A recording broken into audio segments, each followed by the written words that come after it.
ప్రపంచంలోనే బలవంతుడు ఎవడు అంటే దేవునిని ఆశ్రయించేవాడు, దేవునినే తన బలముగా చేసుకున్నవాడు.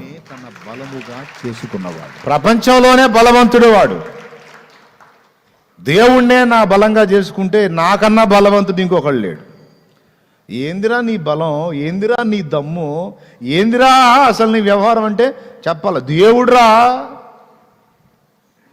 ఏందిరా అంటే దేవుడురా, ఏందిరా అంటే దేవుడురా. ఆయన నా బలం, నా బలమా, నా కోట, ఆరాధన నీకే. నా బలమా, నా కోట, ఆరాధన నీకే. నా దుర్గమా, ఆశ్రయమా, ఆరాధనా నీకే.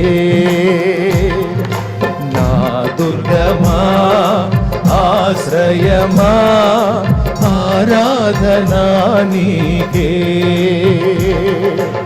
ఆరాధనా, ఆరాధనా.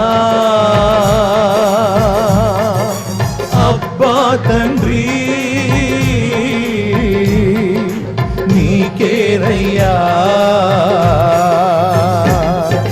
రాజా నీ భవనములో వేయింపవలు వేచియుందును. యేసు రాజా నీ భవనములో వేయింపవలు వేచియుందును. నిన్ను స్తుతించి ఆనందింతును. స్తోత్రం. నా చింతలు మరచెదను, నిన్ను స్తుతించి ఆనందింతును. నా చింతలు మరచెదను. యేసు రాజా నీ భవనములో రేయింపగలు వేచియుందును. దేవునికి మహిమ.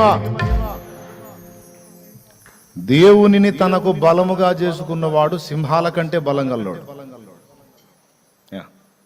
ఎలుగుబంట్ల కంటే బలం కలిగినవాడు. మళ్ళీ అంత పర్సనాలిటీ ఏం కనపడదు, మామూలుగానే ఉంటాడు. 5'35" ఉంటాడు. కండలు మెలిదిరిగిన కండల వీరుడేం కాదు, మామూలుగా అందరిలానే సాఫ్ట్గా సాదాగా ఉంటాడు. చూడండి, మిగిలిన కొడుకులకేమో సొంత సామర్థ్యం ఉంది. పాపం ఈ చిన్న కొడుకు ఏ సామర్థ్యం లేదు.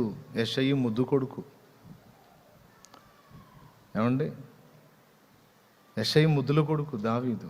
యెషై మొద్దు నుండి చిగురు పుట్టును అనుంది కదా. యెషయా గ్రంథం 11వ అధ్యాయము 1వ వచనం నుంచి చూస్తే యెషై మొద్దు నుండి చిగురు పుట్టును. యెషయా ఆశీర్వదించబడిన వాడు, ఆయన కొడుకు దావీదు. మరి నా చిన్న కొడుకు వీడు పిచ్చోడు, వీడు అమాయక చక్రవర్తి, ఆ గొర్రెలు తప్ప వీడికి పాప రెండో ప్రపంచం తెలియదు. వీడిని ఎత్తినంత బరువు వేసావయ్యా, ఈ పసివాడిని ఎత్తినంత భారం పెట్టావయ్యా. వాడికి ఏం తెలుసయ్యా, వాడికి యుద్ధ నైపుణ్యం తెలియదు, వాడికి అంత బలము లేదు. ఒక తండ్రిగా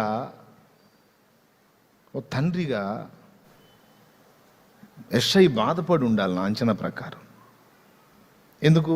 ఏమీ తెలియని కొడుకుకు రాజ్య పట్టాభిషేకం చేయటానికి దేవుడు సంకల్పించాడు, ఇతన్ని కోరుకున్నాడు అంటే మరి దేవుని తలంపులు యెషైకి అర్థం కావు కదా. నాకు తెలిసి ఏడ్చుకొని ఉంటాడు దావీదుని చూసి, దగ్గర తీసుకొని కౌలించుకొని, నా కుమారుడా నువ్వు పసివాడివిరా. ఈ జనాలు మామూలు కాదు, వాళ్ళ తెలివి, వాళ్ళ జ్ఞానం, వాళ్ళ చురుకుదనం. మీ అన్నయ్య వాళ్ళన్నా అయితే తెలివి గల్లోళ్ళురా, వాళ్ళు ఎట్లోకట్లా చేసి లాక్కొస్తారు నాకు తెలిసి. నువ్వు అమాయకుడివిరా, నీకేం తెలియదు. నీ మీద ఏందయ్యా ఇంత భారం పెట్టాడేంట్రా దేవుడు, నీకేందయ్యా ఇంత బాధ్యత అప్పచెప్పాడు దేవుడు అని ఆ కొడుకును దగ్గరకు తీసుకొని ఏడ్చుకొని ఉండొచ్చు. యెషై అయితే యెషయి యొక్క సందేహాన్ని దేవుడు తీర్చాడండి. తీర్చాడు. ఒక కార్యం దేవుడు చేస్తే దాని వెనక అనేక కోణాలు ఉన్నాయని చెప్పా కదా. ఇదిగో ఈ కోణం కూడా చూడండి. యెషయి మిగిలిన కొడుకులు యుద్ధరంగంలో ఉన్నారు కొందరు, వాళ్ళు బలవంతులని కదా యెషయి అభిప్రాయం. 40 రోజులు గొల్యాత్ వచ్చి వాడు మీసాలు తిప్పి తొడదరిసి సవాలు విసిరితే ఒక్కడన్నా పొయ్యి వాడి మీద కలబడ్డాడా? వాడితో యుద్ధం చేశాడా?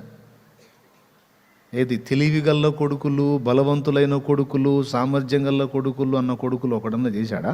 యెషయి కొడుకుల్లో చేయలే. వీడు అమాయకుడు, వీడికి ఏమి తెలీదు. వాళ్ళమ్మ చెప్పినట్టు ఎప్పుడు ఆ పాటలు పాడుకుంటూ ఉంటాడు. ఆ తల్లి సుకుమారే, ఈ కొడుకు సుకుమారే. వాళ్ళమ్మ కొడుకు ఎప్పుడు మాట్లాడుకుంటూ ఉంటారు, వాళ్ళ అమ్మకి సహకారిగా ఉంటాడు. ఆమె ఒక భక్తురాలు, పాపం భక్తి నేర్పింది తప్ప వీడికి లౌక్యం తెలియదు, లోకం తెలియదు. ఆ గొర్రెల తప్ప వీనికి వేరే ప్రపంచం తెలియదు. అయ్యో నా చిన్న కుమారుడా, ఏమవుతావురా నువ్వు? దేవుని వాక్యం సెలవిస్తుంది, బలహీనుడవయ్యా నువ్వు అన్న మాట అనుకున్నందుకు నాట నుండి యెహోవా ఆత్మ దావీదు మీదికి బలముగా దిగి వచ్చెను అన్నుంది. దేవునికి స్తోత్రం కలుగును గాక. హల్లెలూయా. ఎలా దిగొచ్చాడు? ఏ బలము లేదని నువ్వు అనుకుంటున్నావో ఆ బలం నీ మిగిలిన కొడుకుల బలం, వాళ్ళ శరీర బలం, బుద్ధి బలం, వాళ్ళ సొంత జ్ఞాన బలం అయితే దావీదుకి నేనే బలం. అందుకే ఇప్పుడు ఈ నా బలమా అనే పదం బైబిల్లో పలికిన వాడు దావీదే. నా బలమా అనే పదం పలికిన వాడు దావీదే. దావీదు తెలుసు తన బలం ఏందో. ఈరోజు నీవు నేను కూడా ఆ ధన్యత పొందాం. చెప్పు, ఇన్ని రకాల సమస్యల్లో నలిగిపోతున్నావు, నవ్వుకుంటా తిరుగుతున్నావు, ఏంది అసలు నీ దమ్ము అని అడుగుతున్నాను నేను. చెప్పు సమాధానం. ఏమమ్మా ఇన్ని రకాల అగచాట్లు పడుతున్నావు, ఇంతవరకు సరైన దారి దొరకలేదు, ఇంతవరకు కొలికి రాలేదు, మునిగి తేలుతున్నావు అగచాట్లలో, మళ్ళీ ఇగిలించుకుంటా తిరుగుతున్నావు. అసలు ఏంది నీవు? అసలు ఏం చూసుకుని నీ ధైర్యం? అడుగుతున్నా చెప్పు. ఏం చూసుకునేది ఏందన్నా? నాకేమన్నా? నాకే? ఏముందేంది? నాకేందన్నా అంటున్నావు తమ్ముడా? ఏముందేంది? ఏముందేందన్నా? బలం ఉంది. ఏం బలం ఉంది? అందరికి మించిన బలం ఉందిలే నాకు. సహాయం ఉంది నాకు. ఏందా బలం? ఎక్కడ ఆ సహాయం అంటే ఆ బలము ఆ సహాయము రెండు నా యేసయ్యే. నా ప్రభువే నా బలం, నా ప్రభువే నా సహాయం. నా మీద నేను ఆధారపడితే మీలాగానే ఎర్రి ముఖం వేసుకొని, ఏడుపు కొట్టు ముఖం వేసుకొని చీదేసుకుంటా తిరుగుతా. నా బలం మీద నేను ఆధారపడితే, నేను ఆధారపడ్డవాడు బలవంతుడు. నేను బలహీనురాలనే కానీ నేనెవని మీద ఆనుకున్నానో ఆయన బలవంతుడు. ఆయన బండ సిగ్గుపరచడు నన్ను. అలాంటి వాడు నాకు తోడై ఉన్నాడు. ఏం చూసుకొని నీ ఇంత దమ్ము చూపిస్తున్నావంటే యేసయ్యను చూసుకొని ఎంతైనా చూపిస్తా. గుండె మీద చేసుకొని చెప్పొచ్చు మనం. అరే ఊరు మొత్తం కలిసి ఇంతను గందరగోళం అవుతున్నా వాడేంద్ర లెక్క లేకుండా తిరుగుతున్నాడు. గట్టిగా 2 గుద్దులు గుద్దితే సచ్చేటట్టు ఉంటాడు. వాడేంద్ర మనల్ని అందరినీ గందరగోళం చేస్తున్నాడు అనుకుంటుంటారు కొన్ని ఊళ్ళల్లో. అనుకోవటమే తప్ప ఏం చేయలేడు. వాళ్ళందరూ కలిసి ఒక గుద్దే దానికి ముందు అసలు ఆయన ఒక్కసారి ఊహు అని ఊదాడు అనుకో, ఎక్కడోడొక్కడ మంచాన పడతారు. దేవునికి స్తోత్రం కలుగును గాక. మేము బాహ్య రూపమునకు దినదినము కృషించుచున్నను, మా అంతరంగ పురుషుడు దినదినము నూతన పరచబడుచున్నాడు. వెలుచూపులకు మేము బలహీనులమైనను ఆత్మ సంబంధంగా మేము బలవంతులమై ఉన్నాము. ఎంత బలం అంటే దేవుని ఎదుట దుర్గములను పడద్రోయ జాలగలిగినంత ఆయుధములు, అంత బలవంతులమై ఉన్నాం మేము. ఏంటి బాబు నీ బలము? పౌలు గారు సరైన హైటు లేదు, వెయిటు లేదు, కట్టెపుల్లలాగా సన్నగా నువ్వు, పొట్టిగా నీ ఆకారం నువ్వు, పేషెంట్ లాగా అంటే అంతే కనపడతాం మీకు. కానీ ఈ అవతారం చూసే దయ్యాలు గడగడ వణికి పారిపోయినాయి. దేవునికి స్తోత్రం. పౌలు లావు ఎత్తు పొడుగు చూసి ఆ పుతోను దయ్యం పారిపోయింది. వెలుచూపులకేమో శుష్కించి చికిశల్యమై పొట్టిగా బలహీనంగా ఏదో అదో రకంగా ఉన్న పరిస్థితి. మనుషుల్లో మాత్రం అతన్ని ఎవరు లక్ష్య పెట్టని స్థితి. పాపం పౌలు ఆహార్యాన్నే కాదు, ప్రసంగాలు కూడా కొరగాని అన్నారట. పౌలు ప్రసంగాలు కూడా నచ్చలేదంట అప్పటి వాళ్ళకి.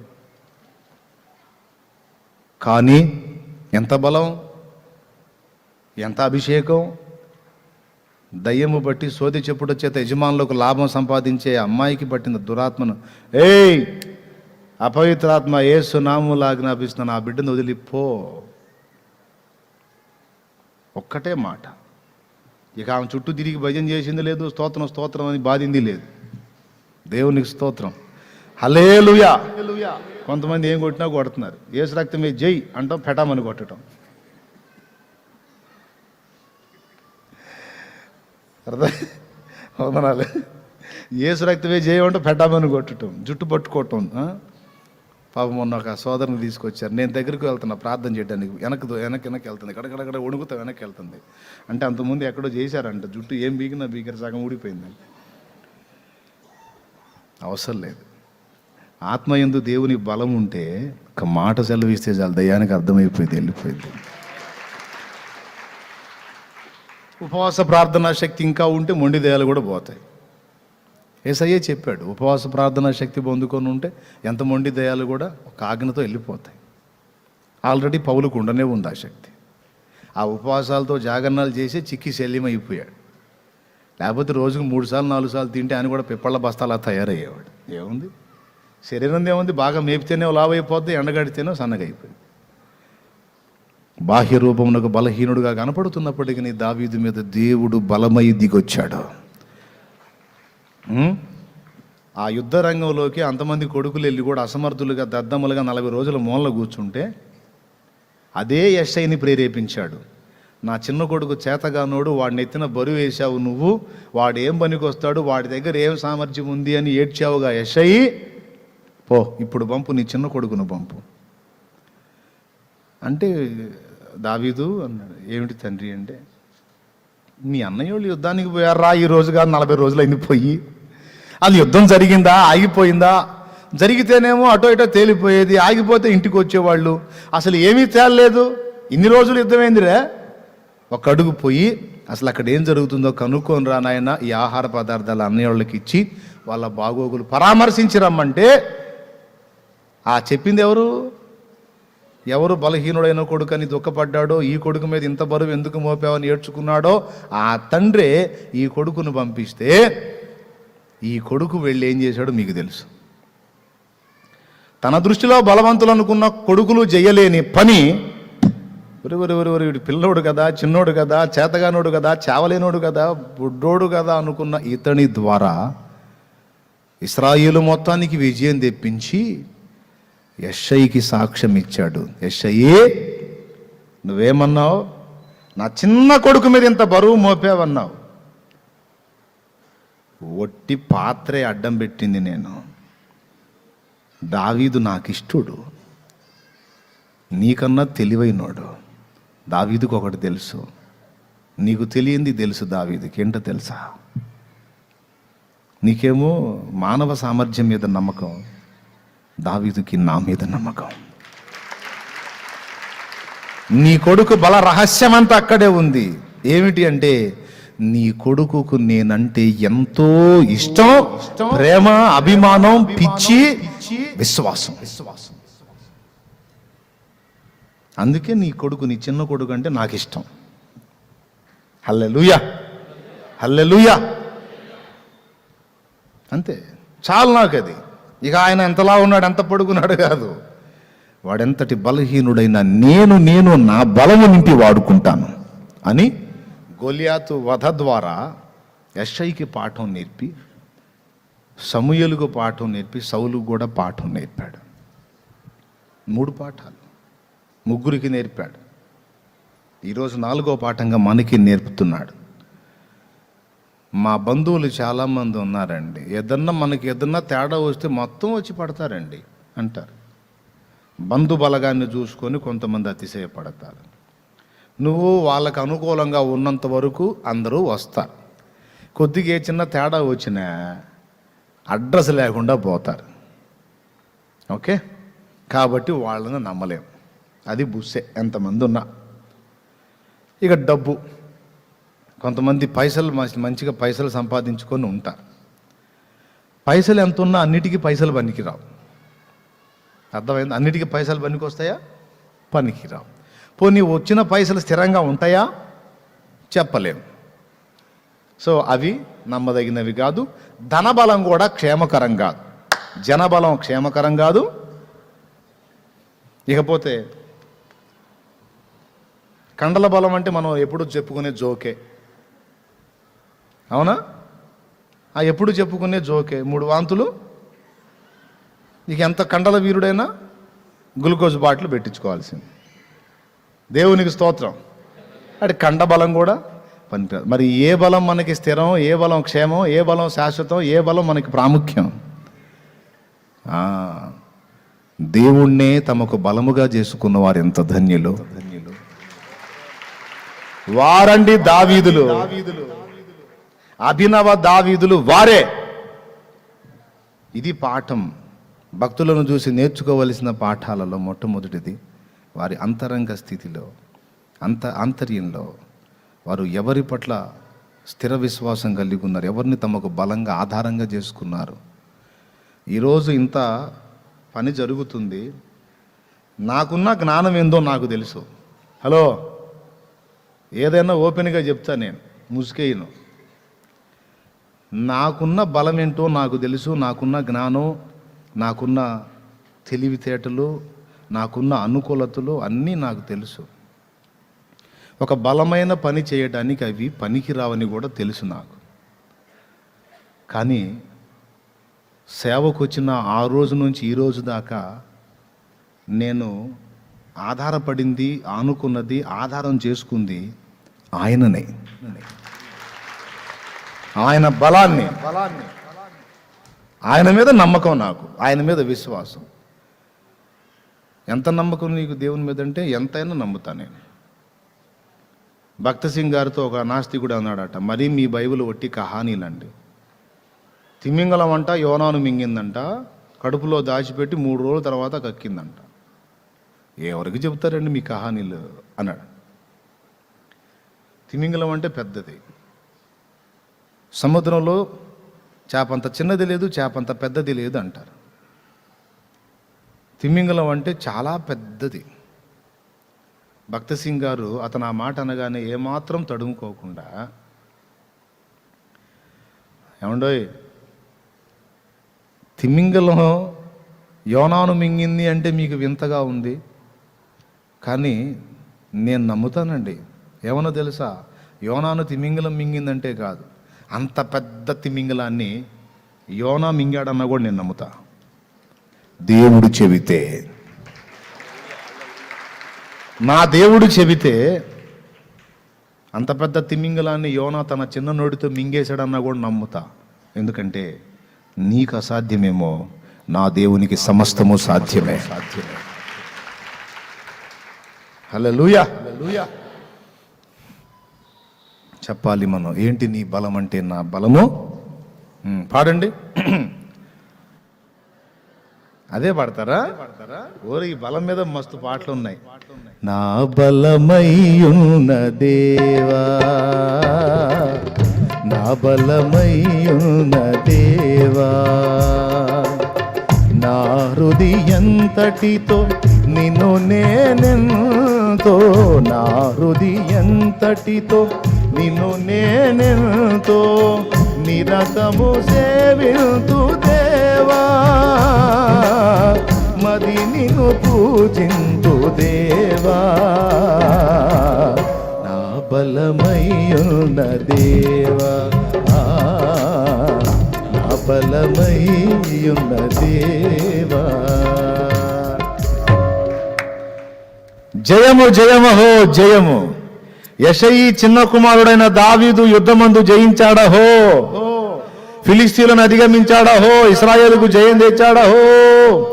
యెషయి కుమారుడైన దావీదుకు జయము, దావీదుకు జయము అని జనాలు జయధ్వానాలు పలుకుతుంటే బిత్రపోయాడు యెషయి. క్యా హో గయా రే, దావీదు యుద్ధం చేయటం ఏంది, దావీదు గెలవటం ఏందిరా? యుద్ధ రంగానికి పంపిన వాళ్ళు పెద్దోళ్ళు కదా, వాళ్ళ పేరు రాకుండా ఈడి పేరు వస్తుంది ఏంది, చిన్నోడి పేరు. అవి చిన్నోడిని నేను యుద్ధానికి పంపలేదండి, ఏం మాట్లాడుతున్నారు? లేదు సార్, సమాచారం వచ్చింది, దావీదు జయించాడంట, దావీదు వల్లనే జయం వచ్చిందంట, శత్రువుని దావీదే కూల్చాడంట, ఫిలిస్తీన్లు పరారైపోయారంట, దావీదు వెళ్ళినాకనే యుద్ధం కొలిక్కి వచ్చిందంట. గిరా గిరా గిరా తిరుగుతుండొచ్చు నాకు తెలిసి యెషయికి. దేవునికి స్తోత్రం కలుగును గాక. హల్లెలూయా. ఏమంటే తిరిగి ఉండదా? ఊహించలేదు కదా, అంచనా వేయలేదు కదా. ఏందిరా, మీరేమన్నా పొరపాటుగా విన్నారా, లేకపోతే నేనేదైనా పొరపాటు పడ్డానా? మీరు చెప్పేది నిజమేనంటే అందరిని అడుగుపో, అందరూ చెబుతున్నారు దావీదు వల్లేనంట, దావీదునంట యుద్ధం చేసింది. నేను దావీదు యుద్ధాన్ని పంపలేదు, వాడికి అసలు యుద్ధం ఏం తెలుసు? ఎప్పుడు కత్తి పట్టినోడు కాదు, విల్లు పట్టినోడు కాదు, ఏం పట్టినోడు కాదు. ఆ గొర్రెలు కాసే కర్ర ఒకటను, ఆ రాళ్ళు పిట్టలు దోలే ఒడిశాల రాళ్ళు, అది ఒకటేగా వాడికి తెలిసింది. వాడు యుద్ధం గెలిచాడంటాడు. ఇందిరా, వీళ్ళకి ఏమైనా మైండ్ పోయింది? చివరికి చూస్తే అదే జరిగింది. దేవునికి స్తోత్రం. అప్పుడు మాట్లాడుతుండొచ్చు నాకు తెలిసి యెషయితో దేవుడు, యెషయి, నా చిన్న బిడ్డ మీద ఇంత బరువు మోపుతావా? ఇది నీకు న్యాయమా అన్నవే. ఇదిగో ఆ చిన్నవాడి చేతనే ఇశ్రాయేలుకు జయం ఇచ్చాను. బలము తనదని యెహోవా ఒక మారు సెలవిచ్చాను, అది 2 మార్లు నాకు వినబడినది. కోన్ బోలే ఏ బాత్? ఎవరు చెప్పిండ్రమ్మా ఈ మాట?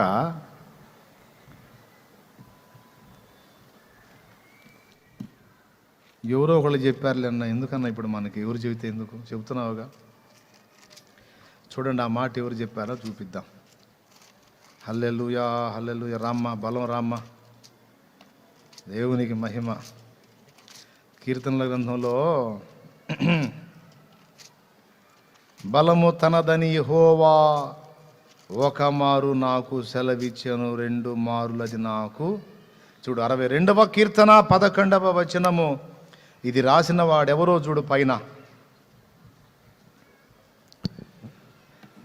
62వ కీర్తన రాసింది దావీదు, పాడింది దావీదు. ఆ దావీదు చెప్పిన రహస్యం ఇది. 11వ వచనం. బలము తనదని ఒక మారు దేవుడు సెలవిచ్చెను, 2 మారులు ఆ మాట నాకు వినబడెను. అద్దుగాయా. ఇప్పుడు వాడు మళ్ళా, నా బలమా, నా కోట, ఆరాధన నీకే,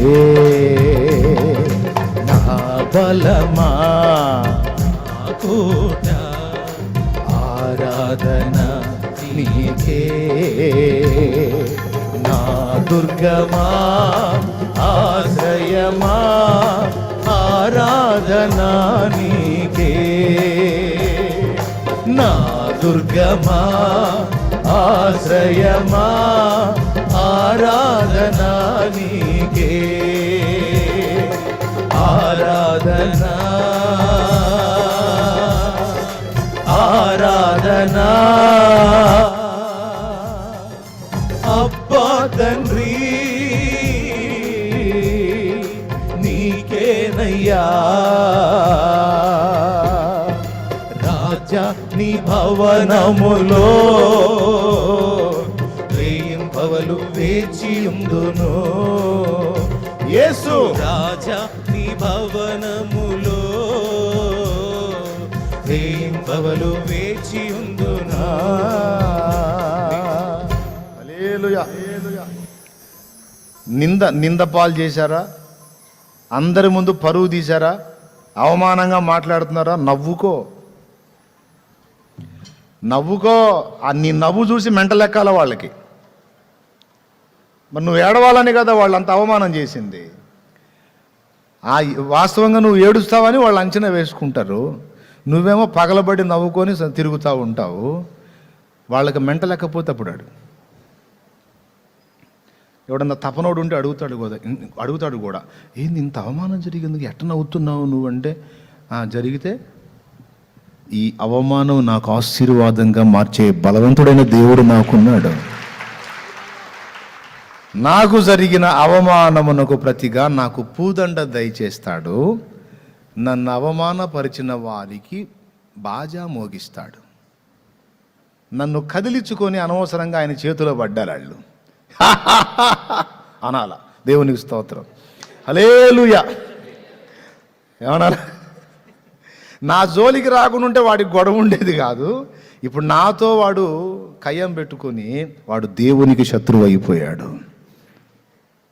బలీగా వాడంతే. నేనేదో గొర్రె పిల్లలాగా అడుబడి పోనీయాలి. నన్ను గదిలించుకుంటే నేను నవ్వుతానే తిరుగుతా, తన్నేవాడు అంటాడు. కాబట్టి నీ పై అధికారి నిన్ను ఆరటిపరిచి అవమానపరిస్తే నవ్వుతా తిరుగంతే. వాడి పని దేవుడు చేస్తాడు. వీలైతే వాడిని కిందకి దించి నిన్ను పైన కూర్చోబెట్టే అవకాశం కూడా ఉంది. చేశాడు అట్లా. నువ్వు జాబ్ చేసే స్థలం కావచ్చు, పని చేసే స్థలం కావచ్చు, బంధువర్గంలో కావచ్చు, సమాజంలో కావచ్చు, ఎక్కడైనా కావచ్చు,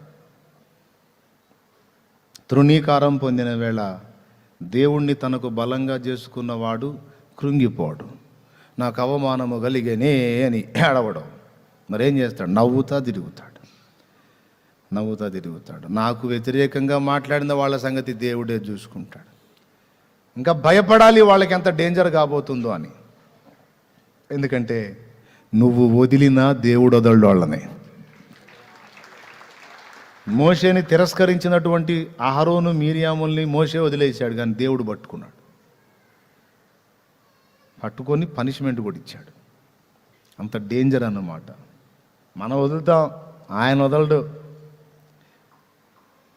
నిన్ను అవమానపరిచిన వారిని తెచ్చి నీ పాదములు ఎదుట పడవేతును అని వాగ్దానం ఉన్నది కనుక మనల్ని నిందించిన, తృణీకరించిన, అవమానపరిచిన స్తోత్రం చెప్పుకొని నవ్వుతా తిరుగు. నీ బలవంతుడు ఉన్నాడు. యాకోబు బలవంతుడు, దావీదు బలవంతుడే, నీ బలవంతుడు కూడా. దేవునికి స్తోత్రం. బలం నీది కాదు, నీది కాకూడదు. ఎవరిది కావాలి? బలం ఆయనది కావాలి. అది దావీదు చెప్తుంది. బలము తనదని యెహోవా, చెప్పండి. బలము తనదని ఒకమారు దేవుడు సెలవిచ్చెను, 2 మార్లు అది నాకు వినబడింది. 2 times వినబడిందంటే అది చాలా స్థిరమని, ఎప్పటికీ మర్చిపోకుండా గుర్తుపెట్టుకోవలసిన అంశమని దావీదుకు దేవుడు చెప్తున్నాడు అన్నమాట. ఒక్కమారు చెబితే 2 సార్లు వినబడింది నాకు. ఆడెవడు అన్నాడు, ఒకసారి చెబితే 100 సార్లు చెప్పినట్టే. దేవునికి స్తోత్రం, హల్లెలూయా. ఏమండి, 100 సార్లు ఏం చెప్పవసరం, దేవుడు ఒకసారి చెబితే చాలు, అది ప్రింట్ అయిపోతుంది. నా ప్రియమైన దేవుని బిడ్డలారా, గుర్తుపెట్టుకోండి ఈ విషయాన్ని. భక్తునిలో మనం చూసి నేర్చుకోవాల్సిన మొదటి సంగతి, దేవునినే తనకు బలముగా చేసుకొనుట. అన్ని బరువులు తీసుకెళ్ళి ఆ బలవంతుని మీద వేయటమే. తిట్టాడా, ఆ తిట్టినోడిని తీసుకెళ్ళి ఆయన మీద వేయటమే. ఈడేందో తిడతాడు చూసుకో, నాకు తెలియదు. కొట్టాడా, కొట్టినోడిని కూడా తీసుకెళ్ళి దేవుని మీద వేయటమే. ఎస్ఐ గారు ఒక ఆయన మారు మనసు పొందలా, భార్య మారు మనసు పొంది. పాపం ఒకరోజు మోకాళ్ళ మీద నిలిచి ప్రార్థన చేస్తుంటే సైలెంట్గా వెళ్ళి వెనక ఎగిరి నడుము మీద ఒక తన్ను దన్నాడంట. ఊహించలా ఆమె, పాపం బోర్ల పడింది. అయితే ఏం దెబ్బ తగల్లా, ఆ పడ్డ పాటలో ముఖం పగలాలి, బ్లడ్ రావాలి, అదేం జరగల. నాకు తెలిసి దేవుడే కాపాడుంటాడు. నేను వచ్చినా కూడా ఏం లెక్క లేకుండా ఏంది నువ్వు చేసేది, నాకంటే అతను ఎక్కువ నీకు అని ఏం మాట్లాడలా. నీకే స్తోత్రం. నాకు తెలిసి పాపం తర్వాత రోజు అప్పచెప్పి ఉంటుంది ప్రార్థనలో. తన్నాడు, నువ్వు చూసుకొని ఉంటుందేమో కోపంలో. మరి కరెక్ట్గా వారం తర్వాత ఎలక్షన్ డ్యూటీలో ఓ భయంకరమైన పల్లెటూరు వేశారంట. భయంకరమైన దుర్మార్గులు ఉన్న ఊరిలో పడ్డాడు మనోడు. అప్పుడు ఎస్ఐ కాల, కానిస్టేబుల్ అనుకుంటా నాకు తెలిసి. ఎలక్షన్ రన్నింగ్లో ఉంది, ఇక కొట్లాట స్టార్ట్ అయింది. వాళ్ళు ముందుగానే ప్రిపేర్ చేసుకుని ఉన్నారు. బాంబులు, వేటకొడవాళ్ళు, అల్లుడు గర్ర. అల్లుడు గర్ర అంటే ఇప్పుడు సెంటరింగ్కి చెక్కలు పెడుతున్నారు. కొన్ని సంవత్సరాలకు ముందు ఇప్పుడు కూడా అక్కడక్కడ పల్లెటూళ్ళల్లో అల్లుడు గర్రాన్ని సరిగా కట్టెలు ఇంత లావునను కరెక్ట్గా ఇంత ఉంటాయి. అల్లుడు గర్రలు సరిగ్గా ఉంటాయి. సరికర్ర ఒక పట్టాన్ని ఇరగదు, గట్టిగా ఉంటుంది, నార సరిగా. ఆ కర్రలు తీసుకొని కొట్టుకుంటున్నారు ఒకళ్ళనొకళ్ళు. కొట్టుకొని వీళ్ళిద్దరు కలిసి పోలీసు వాళ్ళు వెంటబడ్డారంట. పోలీసు వాళ్ళు వెంటబడి వాళ్ళని తరవటం మొదలుపెట్టి అందరిని వదిలిపెట్టి ఇతను వెంబడిపడ్డారు. ఇతను వెంటబడి ఇతను తప్పించుకోవడానికి దొరికితే చంపేస్తారు. అట్లుంది కండిషన్. ఎట్లా చేయాలా? పోతా పోతా పోతా ట్రాక్టర్ పట్టుకొని ట్రాక్టర్ ఎక్కాడంట. రన్నింగ్లో ఉన్న ట్రాక్టర్ ఎక్కాడంట. ఒక కాలు లోపల పెట్టాడు, ఒక కాలు బయట ఉంది. కరెక్ట్గా ఈ అల్లుడు గర్ర తీసుకొని ఆ కాలుకు పెట్టి పటామని కొట్టాడండి ఒకడు. పొలక్కమని ఇరిగింది కాలు. పోలే, ప్రాణం పోలేదు, బతికిపోయాను బాబాయ్, కాలు ఇరిగిందని పోయి హాస్పిటల్లో చేరిస్తే ఆ కాలు కట్టేసుకొని పైకి లాగి కట్టున్నారు. భార్య కబురు పెట్టారు, మేన కాలు ఇరిగింది వచ్చి చూసుకోమని. వచ్చి చూసుకుంది. ఏ కాలుతో దన్నాడో ఆ కాలే ఇరిగింది. దేవునికి స్తోత్రం కలుగును గాక. హల్లెలూయా. సమస్యే లేదు. అది ఎవరు ఏదన్నా చేయని సైలెంట్గా పోయి ఆయనకి అప్పచెప్పటమే. ఏది వాటికి పనిష్మెంట్ జరగాలి అంటే మీరు దేన్ని విప్పుదురో అది విప్పుతా, దేన్ని బంధిస్తారో అది బంధిస్తానని వాగ్దానం ఉండనే ఉంది. కాస్త ఇబ్బంది పెడుతున్నాడు ప్రభా, వీడి సంగతి ఒక్కరోజు చూడంటే అయిపోయింది వాడి పని. ఏడిచాళ్లే వెధవా, తెలియదులే ప్రభా పోనీ అంటే వదిలేస్తాడు. నేను చెప్పేది నిజం, నమ్మితే నమ్మకపోతే నీ కర్మ, నేను చేయగలిగింది ఏం లేదు. దేవునికి స్తోత్రం. నువ్వు చెప్తే చాలు, జాయింట్లు కూడా ఊడిపోతాయి. తెలుసా ఏందనుకున్నావు మరి? నిన్ను ముట్టినవాడు, మీరే పూర్తి చేయండి. నా కంటి పాపను. రాదు ఈ పాట? వచ్చా? మరెందుకు అటు చూస్తున్నారు? నోరు తెరిచి పాడండి. నిన్ను ముట్టినవాడు నా